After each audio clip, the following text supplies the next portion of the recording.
नमस्कार and welcome you all to world affairs. मैं हूं प्रशांत धवन। नाउ रिसेंटली ये टॉपिक बहुत ज़्यादा न्यूज़ में है। टर्की के प्रेसिडेंट एर्दोवान जो भारत में आए थे G20 समिट के लिए, इन्होंने बहुत ज़्यादा पॉजिटिव बातें बोली हैं भारत के बारे में। जब जर्नलिस्ट ने इनसे पूछा कि यूनाइटेड नेशन सिक्योरिटी काउंसिल में इंडिया एक परमानेंट सीट चाहता है, क्या आप इंडिया को सपोर्ट करेंगे, इन्होंने सरप्राइजिंगली ये कह दिया कि Turkey will be proud if a country like India becomes a permanent member of UN security council. मैं चाहता हूं जो इनकी ये जो स्टेटमेंट है ये आप सुने, उसके बाद इन्होंने कुछ और भी बातें ऐड करी हैं, ये भी हम डिस्कस करेंगे। But first listen to this statement. A country like India being there on the UN Security Council, we would be proud. But as you know, the world is bigger than, larger than five. And when we say the world is larger than five, what we mean is that it's not only about the US, the UK, France, China, and Russia. I mean, those five countries. We don't only want to have those five countries on the Security Council of the UN. Right now, the permanent members of the Security Council and the non-permanent members of the Security Council, it's 5 plus 10. What we say is all of them, we should only have permanent members, and it should work on a rotational system. Because right now we have all these members, 195 countries who are all members of the UN. So we should have a rotational mechanism where potentially each and every member, every one of those 195 countries can potentially become a member. That's what we propose. So they should be able to enjoy that rotationally. And resolutions in the world should not be confined into the lips of the five members only and what they will say. Because all the UN members, all these 195 members, without making a difference between permanent, non-permanent, they should potentially all be able to become a member of the Security Council. Then the whole world, I'm sure, will be happy. Thank you so much. Enjoy the okay so यहाँ पे Erdogan ने जो बोला है किसी को समझ नहीं आया। पहले इन्होंने बिल्कुल ये कहा कि इंडिया जैसा देश अगर यूएन सिक्योरिटी काउंसिल में एक परमानेंट मेंबर बनता है, उसको लेकर वी विल फील प्राउड। बहुत अच्छी स्टेटमेंट है।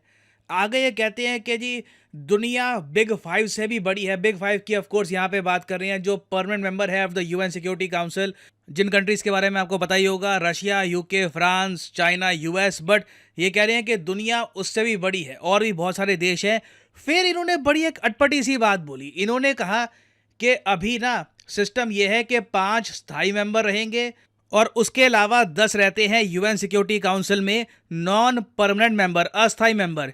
ये कह रहे हैं कि हम चाहते हैं कि रोटेशन बेसिस पर जो मेंबर्स हैं ये आते रहे। अब मैं अज्यूम करूंगा कि इनके कहने का मतलब यहाँ पर ये था कि अभी के लिए जो 5 परमानेंट मेंबर है ना, इनके पास वीटो की पावर है। ये चाहते हैं कि जो ये वीटो की पावर है ये रोटेशन बेसिस पर बहुत से कंट्रीज़ के साथ शेयर हो। आई थिंक ये वाला आइडिया कुछ सेंस बनाता नहीं है। रोटेशन बेसिस पर हम अगर वीटो देंगे तो इससे दुनिया में बहुत केओस मचेगा। वीटो एक बहुत ज़्यादा बड़ी पावर है, वो किसी ऐसी कंट्री को ही मिलना चाहिए जो बहुत लंबे समय से दुनिया में एक पॉजिटिव इन्फ्लुएंस रखती आई है, जो एक रिस्पॉन्सिबल कंट्री है। अगर मान लो वीटो की पावर बाय डिफ़ॉल्ट, मान लो रोटेशन बेसिस पर पाकिस्तान बनता है non permanent member of UN security council. Pakistan बन चुका है इन द पास्ट, फ्यूचर में भी बनेगा। रोटेशन वोटिंग बेसिस पर पाकिस्तान का नंबर भी एक टाइम पे आ जाएगा। अब मान लो, आप इमेजिन करके देखो, पाकिस्तान जैसा इररिस्पॉन्सिबल कंट्री जो काफ़ी बार न्यूक्लियर थ्रेट दे चुका है, उसके हाथ में वीटो की पावर आ जाए, दैट विल बी डिजास्टर्स। तो इसलिए देखिए, एर्दोवान ने जो आधी बात बोली है मेरे हिसाब से बिल्कुल ठीक है, अच्छी बात है कि ये प्राउड फील करेंगे कि अगर इंडिया बनता है यूएन सिक्योरिटी काउंसिल का एक मेंबर। मगर जो इनकी आगे की स्टेटमेंट है कि we propose a rotation mechanism where potentially each and every member, every one of the 195 countries can potentially become a member of the UN Security Council proper, एक मेंबर बन जाए with all the powers।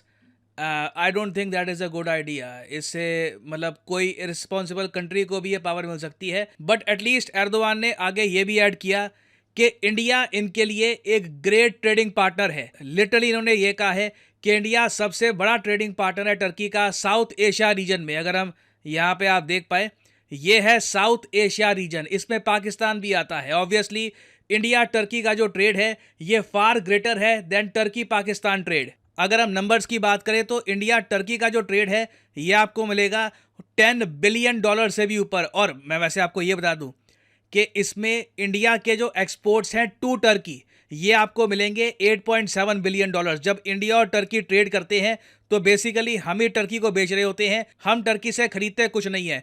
जो थोड़ा बहुत पैसा India से Turkey में जाता है ना, वो देश में जो अमीर अपर क्लास टाइप के जो लोग हैं जिनके पास बहुत पैसा होता है, वो काफ़ी बार छुट्टियां मनाने के लिए जब जाते हैं टर्की में, या फिर एक बीच में ट्रेंड चला था कि टर्की में शादी कर लो, तो उसके लिए जो लोग जाते हैं टर्की में वही पैसा खर्च करके आते हैं।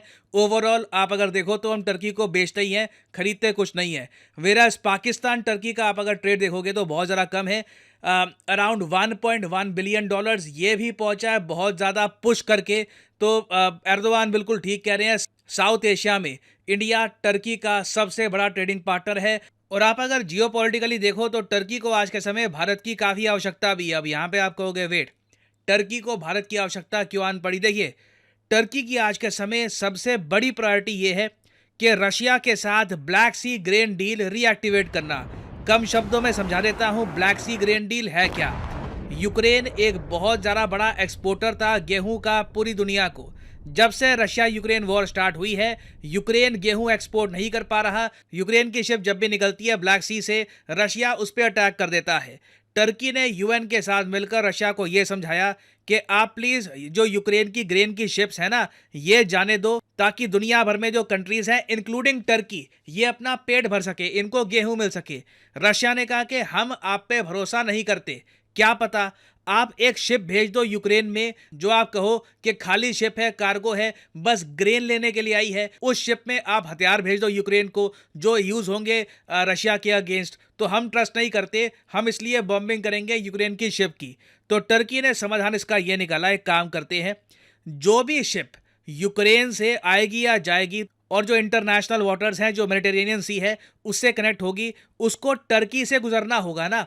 टर्की के यहाँ पर एक बहुत ही इंपॉर्टेंट स्ट्रेट है, ये रास्ता है, इसका नाम है बॉस्फोरस स्ट्रेट। तो एक काम करते हैं, यहाँ पे ना रशिया के एक्सपर्ट्स, टर्की के एक्सपर्ट्स, यूक्रेन के एक्सपर्ट्स और यूएन के लोग बैठेंगे और हर शिप की जांच पड़ताल होगी कि इस शिप में सिर्फ गेहूं ही है ना, या फिर ये शिप कंप्लीटली खाली है ना, कोई यहाँ पर हथियार, कोई डिफेंस रिलेटेड चीज तो यूक्रेन को नहीं भेजी जा रही। तो ये थी ब्लैक सी ग्रेन डील।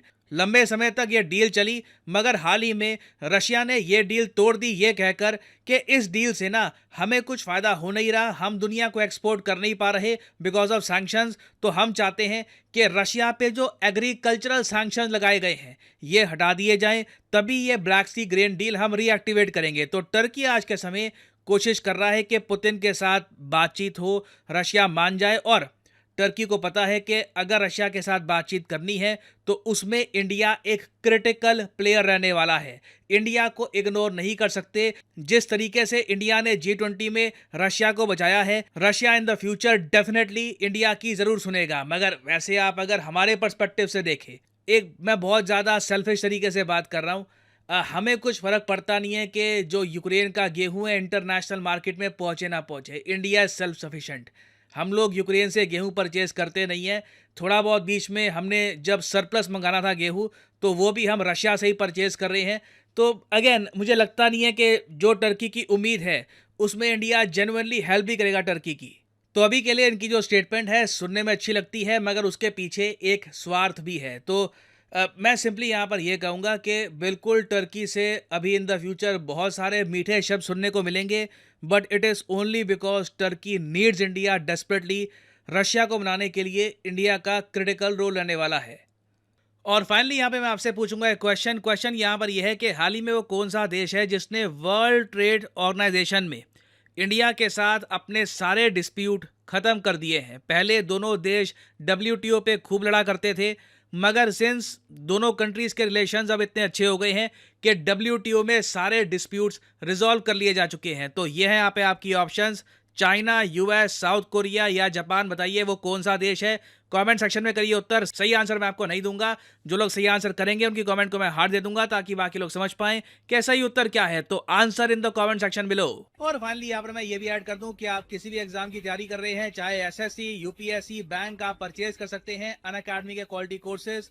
कमेंट सेक्शन में जाइए, पिन कमेंट में यहाँ पे आपको मिलेंगे link. For example let's say आपको प्रिपेयर करना है यूपीएससी के एग्जाम के लिए, तो यूपीएससी के लिंक पर यहाँ पर करिए क्लिक और यहाँ पे आप परचेज कर पाएंगे अनअकैडमी का यूपीएससी कोर्स। बट जो प्राइसेस यहाँ पर लिखे हैं, don't ever pay these prices. Simply यहाँ पर कोड डालिए PD10 and the prices will start falling and you will be able to save a lot of money.